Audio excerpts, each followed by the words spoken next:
नमस्कार दोस्तों, आशा करता हूँ आप बहुत अच्छे होंगे। स्ट्रेट ज़ीरो में आपका बहुत बहुत स्वागत है। दोस्तों, अभी हाल ही में सुप्रीम कोर्ट ने एक वर्डिक्ट दिया है कि जो डॉटर्स है यानी जो पुत्री है उसको जॉइंटली ये लीगल राइट है कि वो वहाँ पे अपने पिता से जो पिता की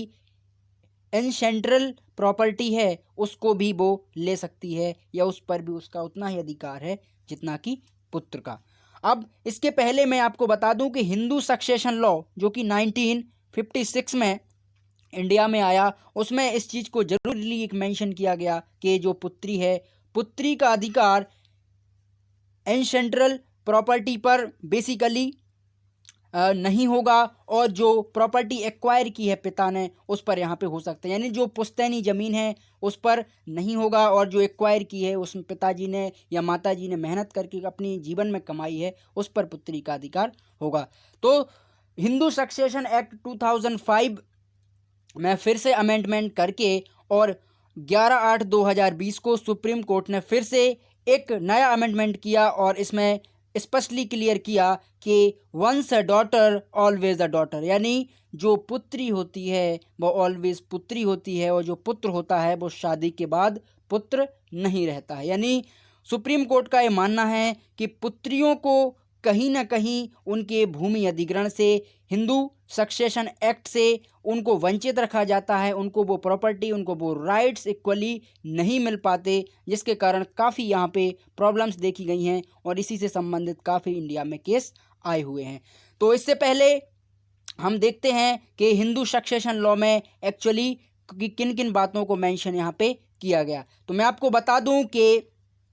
सुप्रीम कोर्ट का जो वर्डिक्ट है वही हिंदू सक्सेशन लॉ को अमेंडमेंट करके उनने फिर से अपना जो जजमेंट है वो सुनाया है। तो हिंदू सक्सेशन एक्ट यानी हिंदू उत्तराधिकार अधिनियम 1956 के द्वारा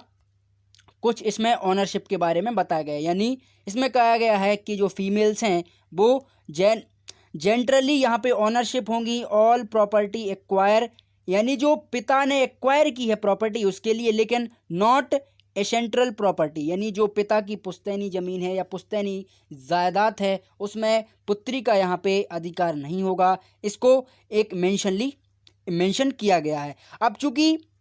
ये केवल हिंदू सक्सेशन एक्ट में इस चीज़ के बारे में क्यों इस चीज़ को हाईलाइट किया गया है, क्या पूरे इंडिया में तो कॉन्स्टिट्यूशन बेस से सभी चीज़ें इक्वली चलती हैं, लेकिन चूंकि होता क्या है कि जो हमारे सिविल लॉज हैं, हम बात करें क्रिमिनल लॉज की, तो क्रिमिनल लॉज में सभी को इक्वली राइट्स होते हैं, इक्वली कानून उनके ऊपर हावी किए जाते हैं, उनके ऊपर एक्चुअल में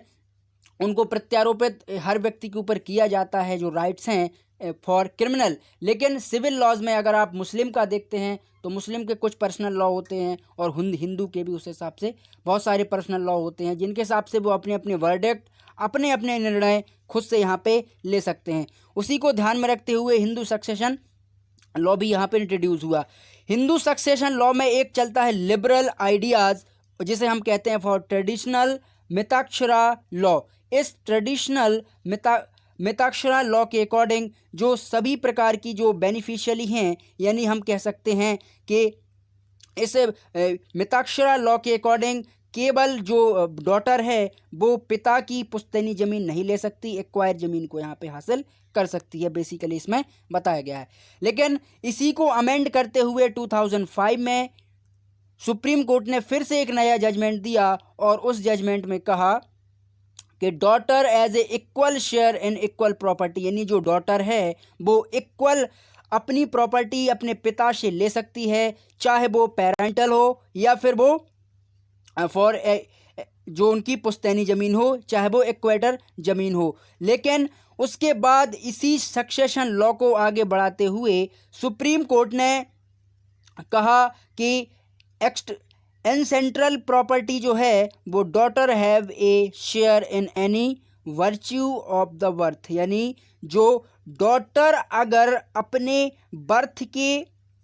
पहले इस चीज़ को क्लेम करते हैं या हम कह सकते हैं कि जो एक्वायर प्रॉपर्टी है उसको सेल्फ डॉटर ले सकते हैं। लेकिन इसमें एक यहाँ पे वर्डिक्ट आता है कि अगर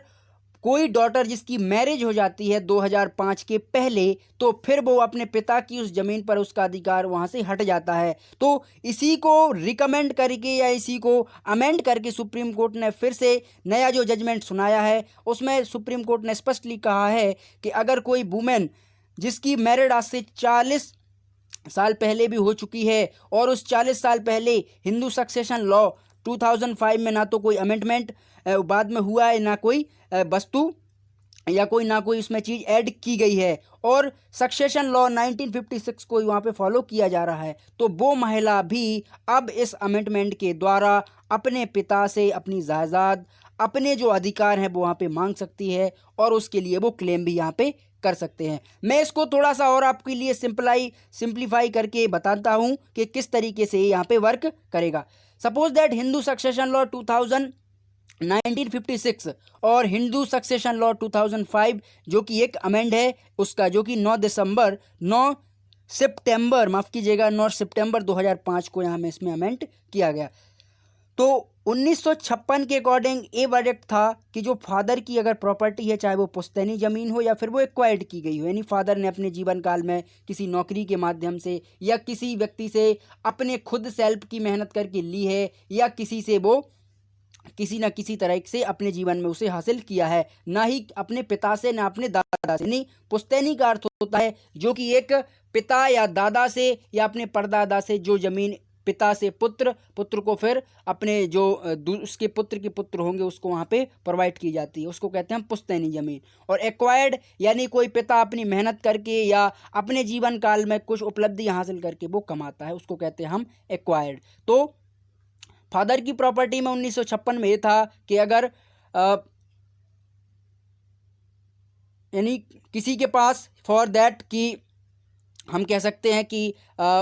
यहाँ पे 50,000 रुपये हैं, तो 50,000 रुपये उसकी पुश्तैनी की हैं और 50,000 उसने एक्वायर किए हैं, तो वो यहाँ पे उसका जो शेयर होगा वो मदर को मिलेगा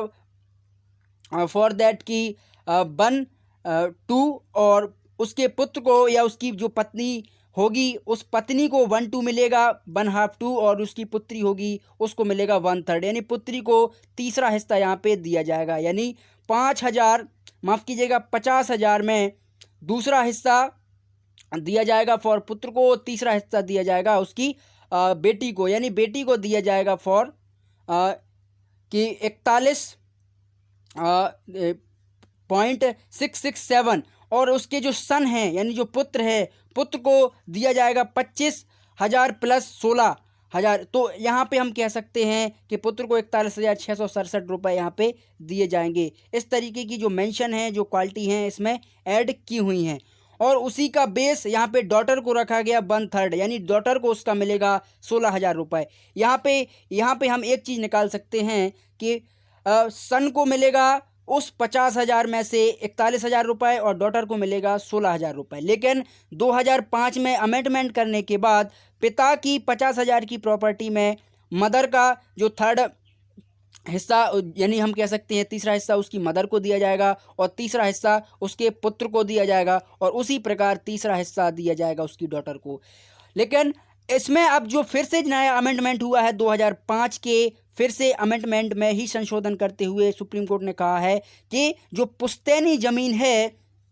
उसको अब पुत्री क्लेम यहाँ पे कर सकती है और एक्वायर ज़मीन को भी वो क्लेम कर सकती है। तो इस तरीके से आशा करता हूँ कि आप इसे ज़रूर समझे होंगे, हिंदू सक्सेशन लॉ और यहाँ पे जो सुप्रीम कोर्ट का वर्डिक्ट है उसके बारे में भी। For equal property right Hindu Succession Act has been be perspective about equal daughter equal son is with family. Thank you for so much.